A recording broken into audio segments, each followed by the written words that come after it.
பால் ஊற்றிட்டு வந்துட்டு அடுத்து தட்டை அறுத்து போட்டுடலாம். ஏன்னா 8:30 மணிக்கு போகிற பூ பார்த்தீங்கன்னா காலைல 6 மணிக்கு எட்டுமே கொடுத்தாச்சு. அதனால் இப்போ 10 மணிக்கு தான் பூ எடுக்க போகணும். அதனால் பால் பார்த்தீங்கன்னா ஒரு 8-8:30 கிலோ போய் சேரணும். அதனால் எட்டுமே கொடுத்துட்டு வந்துடலாம்.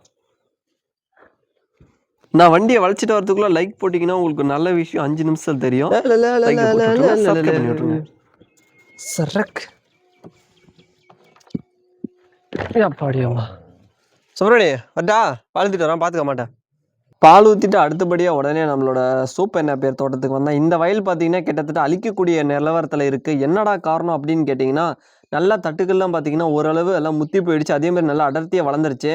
நாம் பார்த்தீங்கன்னா விதைக்காக ஒரு சில வகையில் இடத்துல தட்டு விட்டு வச்சுருந்தோம். ஆனால் இப்போ இருக்கிற நிலவரத்தில் மழை வேறு இல்லை. அதனால் விதைக்கு நடுறதா என்னன்னே தெரியல. சரி ஓகே, நம்ம வரப்போகிற இருக்கிறதெல்லாம் அறுத்து ஃபஸ்ட்டு எடுத்துகிட்டு போய் போட்டுடலாம். ஏன்னா இங்கெல்லாம் பார்த்தீங்கன்னா தண்ணி நல்லா பாயுது. இந்த வயலுக்கு வர தண்ணியை பார்த்தீங்கன்னா கட் பண்ணி ஆகணும். என்ன காரணம்னா அதுக்கு பதிலாக எலசா சின்ன வயல் ஒன்று வச்சுருக்கோம். இதுக்கு போகிற தண்ணியை ஃபுல்லாக அதுக்கு விட்டால் அது நல்லா பிக்கப் ஆகிடும். அதனால் இந்த வயலை கட் பண்ணிவிட்டு அதுக்கு விடலான்னு இருக்கோம். ஏன்னா இதில் பார்த்திங்கன்னா நம்ம ஒரு சூப்பர் நாப்பியரை பொறுத்த வரைக்கும் நம்ம எவ்வளோ அறுத்தாலும் இது சேரவே மாட்டேங்குது. ஏன்னா இது பார்த்திங்கன்னா பரவலாக குத்தில் பார்த்திங்கன்னா ஒன்று குச்சி மாதிரி ஒல்லியாக அங்கங்கே இருக்குது. அதுவும் தண்ணி இல்லாத இடத்துல அந்த உணிமீல் குச்சிக்கிற ஸ்டாங்கு இருக்குது.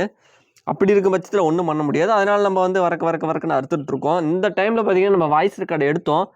ஆனால் இந்த தட்டு பார்த்திங்கன்னா கொஞ்சம் மக்கர் பண்ணி இந்த வீடியோ பார்த்திங்கன்னா 20 நிமிஷத்துக்கு மேலே போயிடுச்சு. அதனால் பார்த்திங்கன்னா நம்ம டைமை பார்த்திங்கன்னா ஸ்பீடை ஓட்டிட்டு வாய்ஸை வந்து இப்போ ரெக்கார்ட் பண்ணிகிட்ருக்கோம். ஓகேங்களா? ஓகேங்க. இன்னும் சில பல கேள்விகள் எனக்கு இருக்குது. பர்சனலாக பார்த்திங்கன்னா நீங்கள் மாட்டு பண்ணையில் உண்மையாக சொன்னால் நான் லாஸ்ன்னு சொன்னால் லாபம்னு சொல்கிறதுக்கு ஆள் இருக்காங்க. நான் லாபம்னு சொன்னால் லாஸ்ன்னு சொல்ல ஆள் இருக்காங்க. ஏன்னா விவசாயத்தை பொறுத்த வரைக்கும் ஒரு தொழில் ஒருத்தருக்கு ஏறி வரும், ஒரு தொழில் ஒருத்தருக்கு நஷ்டமாகும். இதுதான் இயல்பு. ஏன்னா எல்லாருக்கும் ஒரே ஃபார்முலா வந்து இருக்க போகிறதில்ல. எல்லாருக்கும் தனிப்பட்ட முறையில் ஒரு மெத்தட் வச்சுருப்பீங்க. அதில் ஒரு மெத்தட் சக்ஸஸ் ஆகலாம், ஒரு மெத்தட் ஃபெயிலியர் ஆகலாம். சரிங்களா? ஆனால் நம்ம செய்கிற வேலையை தெளிவாக செஞ்சுட்டு இருந்தோங்களா, தொடர்ச்சியாக கன்சிஸ்டன்சியாக செஞ்சுட்டு இருந்தோம்னா வெற்றி கிடைக்கும். நாம் பார்த்திங்கன்னா இப்போ அந்த பசுனீனத்தை அறுத்துட்டு போயிட்டு மாட்டுக்கு போட்டுட்டு கோதானியில் பிடிச்சு கட்டிடுவோம். என்ன ஒன்று நறுக்கி போடலான்னு பார்த்துட்டு இருந்தேன். பட் என்ன ஆகிடுச்சுன்னா பசுனீனம் பார்த்திங்கன்னா அந்தாட்ட ஃபுல்லாக அந்த பச்சை தட்டு ஃபுல்லாக ஒழுங்காக வளரல, ரொம்ப இலசாவே இருந்தது. அந்த ஒரு காரணத்தால் பார்த்திங்கன்னா நம்ம அப்படியே எடுத்து போட்டுட்ருக்கோம். அழகாக எடுத்துகிட்டு போய் கோதானியில் போட்டுட்டு மாட்டுக்கு பார்த்திங்கன்னா விட்டுருவோம். இது இன்றைக்கி நாளைக்கு பார்த்திங்கன்னா அழகாக வேலைலாம் ஓரளவு ஆகிடுச்சு. மாடெல்லாம் பாருங்கள் எல்லாம் பிடிச்சி கோதானியில் கட்டிட்டு என்ன ஒன்று இந்த டைமில் பார்த்திங்கன்னா ஃபோன் பக்கமாக எடுத்துகிட்டு போகும்போது ஆஃப் ஆகிடுச்சு. என்ன ஒன்றா சார்ஜர் இல்லை, நான் கவனிக்கவே இல்லை. ஏன்னா இந்த வீடியோ பார்த்திங்கன்னா 20-25 நிமிஷம் எடுத்தது. நம்மளோட மொபைலில் தான் எடுத்துகிட்டு இருக்கனால பார்த்திங்கன்னா சார்ஜர் காலியானதை நான் நோட் பண்ணலை. அழகாக பார்த்திங்கன்னா மாடுகள்லாம் பிடிச்சு கட்டிட்டு நாம்ளும் வீட்டான வேறு வேலைக்கு போயிட்டோம். இப்போ வேறு வேலை என்னடா இருக்குதுன்னு கேட்பீங்க. உண்மையாக சொன்னால் ஒரு 10 மணி வரைக்கும் தான் இங்கே வேலை. எனக்கு அதுக்கு மேலே இந்த வீடியோ எடிட்டிங் அதெல்லாம் பார்த்துட்ருப்பேன். ஃபஸ்ட்லாம் பார்த்திங்கன்னா வாய்க்காலில் தண்ணி திருப்பிட்டு இருப்பேன். அந்த வீடியோலாம் பார்த்துருப்பீங்க. அதனால் பார்த்திங்கன்னா எனக்கு வேலை பார்த்திங்கன்னா அதிகமாக இருந்துச்சு. இப்போ இருக்கிற காலகட்டத்தில் ஃபுல்லாகவே சொட்டு நீருக்கு மாற்றியாச்சு. ஏன்னா வாய்க்காலில் திறப்பும் போது தண்ணி பஞ்சம் வந்து எல்லாத்தையும் காய வச்சுறதா இருக்குது. அதனால் இதே நீங்கள் சொட்டு நீரில் விட்டிங்கன்னா ஓரளவு பெனிஃபிட்டாக இருக்குது. சரி, தொழில்நுட்பத்துக்கு ஏற்ற மாதிரி நம்ம அப்டேட் ஆனால் தான் நம்மளோட தொழிலும் நல்லா சிறப்பாக போகுன்றதுக்காக நாம் பார்த்திங்கன்னா சொட்டு நீரில் போட்டு விட்டுறனால வாய்க்கால் பாசனம் இல்லை. ஒரே ஒரு குட்டி வயல் இருக்குது, அதுவும் சொட்டு நீருக்கு மாற்றணும். கொஞ்சம் மழை வந்து விழுந்துச்சுன்னா சொட்டு நீருக்கு மாற்றிடுவோம். நீங்கள் பார்த்தீங்கன்னா பொதுவாகவே எல்லாருமே இப்போ இந்த வீடியோ பார்க்குறவங்க மோஸ்ட்லி எனக்கு ஒரு சந்தேகம் என்னென்னா, இந்த வீடியோ பார்க்குறவங்க கொஞ்சம் சொல்லிட்டு போங்க. இப்போ என் பதிவை பார்க்குறீங்கன்னா எதுனா தகவல் இருக்கும் அப்படின்ற கண்ணோட்டத்தில் பார்க்குறீங்களா, இல்லை தம்பி உன்னை ரெகுலராக நான் வாட்ச் பண்ணிகிட்ருக்கேன், உன்னை பிடிக்கும் அப்படின்ற கான்செப்ட்லேயும் ஒரு சிலர் இருப்பீங்க. இல்லைப்பா நீ எதனா ஒரு மாட்டு பண்ணை எனக்கு ரொம்ப இன்ட்ரெஸ்டடு, அதை பற்றி தெரிஞ்சுக்கணுன்றதுக்காக ஒரு சிலர் பார்ப்பீங்க. 3 கேட்டகரி சொல்லிட்டேன்.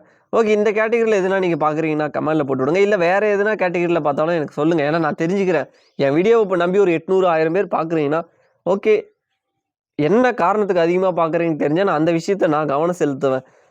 ஏன்னா நாம்ளும் ஓவராலாக மொத்தமாக பேசிகிட்டு இருக்க முடியாது எப்பயுமே. அதனால் ஒரு கண்டென்ட் பேஸ்டாக போகும்போது இல்லை உங்களுக்கு தெரியாது. இப்போ சந்தைக்கு போய் பதிவு எடுத்து போட்டேன். இப்போ போகணும். என்ன ஒரு ரீசன்னா என்னால் போக முடியல, கொஞ்சம் இங்கே வேலை. நான் கட்டாயமாக அடுத்த வாரம் போயிடுவேன்னு நினைக்கிறேன். நாம் பார்த்தீங்கன்னா சேலம் மாவட்டம் முத்துநாயகம் பற்றி பெருமாள் கோயில் மாட்டு சந்தைக்கு போங்க. அந்த சந்தைக்கு பார்த்தீங்கன்னா டைமிங் கட் ஆகல. கேட்காதீங்க, ஒரு கட்டரம் போகிறதுக்கு என்னடா வராங்களா. திஸ் இஸ் த கோழி கைஸ். உடனே அது சுப்பிரமணி பிளேட்டை வரான். என் பிளேட்டில் என்னடா வைக்கிறேன்னு.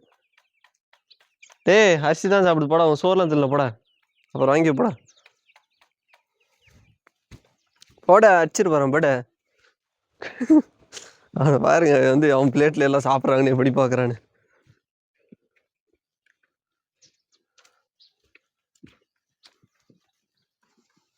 முதல்ல நம்ம 5 ஆனால் இது எனக்கு விலை 500ரூவான்றது அதிகமாக தான் தோணுது. கொஞ்சம் பேரம் பேசியிருந்தா ஆயிருக்குன்னு நினைக்கிறேன். எல்லாரும் ஒரு கேள்வி கேட்கலாம், கோழிக்கு தீவனத்தை கீழே போடுறதான்னு. கீழே கொட்டலான்னு கேட்டிருப்பீங்க. கீழே போட்டால் எப்படி ஒன்றுனா பெருக்கி சாப்பிட்றதுக்கு ஒரே மட்டுக்கு ஃபஸ்ட்டு சாப்பிட்டு போய் படுத்துக்குவாங்களே, டெக்னாலஜிங்க. அதெல்லாம் அந்த பிளேட்டில் எடுத்துன்னு போய் வச்சிட்டேன், எல்லாம் சாப்பிட்டுக்குவாங்க. அது ஒன்றா அதுலேயும் ஒரு சிலர் கீழே செதறி விட்டு தான் சாப்பிட்டுக்கிறாங்க. அது என்ன பழக்கமோ தெரில. அவங்க அம்மா தீவனமே கொடுக்கறது இல்லையாட்டுங்க, எப்படி சாப்பிட்றாங்க பாருங்க. ஓகே, இங்கே வருங்க நம்ம வெள்ளாடுங்க கருப்பா எப்படி இருந்துச்சுன்னு. எங்கே 2 ஒரு செம்பிளி காணும், ஒரு செம்பிளி இங்கே இருக்கிறாப்புல. இங்கே செனமாடு ஒன்று படுத்துனுக்குது. அங்கே காய்ஸ்லாம் நிச்சுட்டு எல்லாம் அறக்கன்னு அரைக்கிறாங்க. இப்போ நம்ம வீடியோக்கு லைக் பண்ணி நம்ம சேனலை சப்ஸ்கிரைப் பண்ணுங்க. அடுத்த பதிவில் சந்திப்போம்.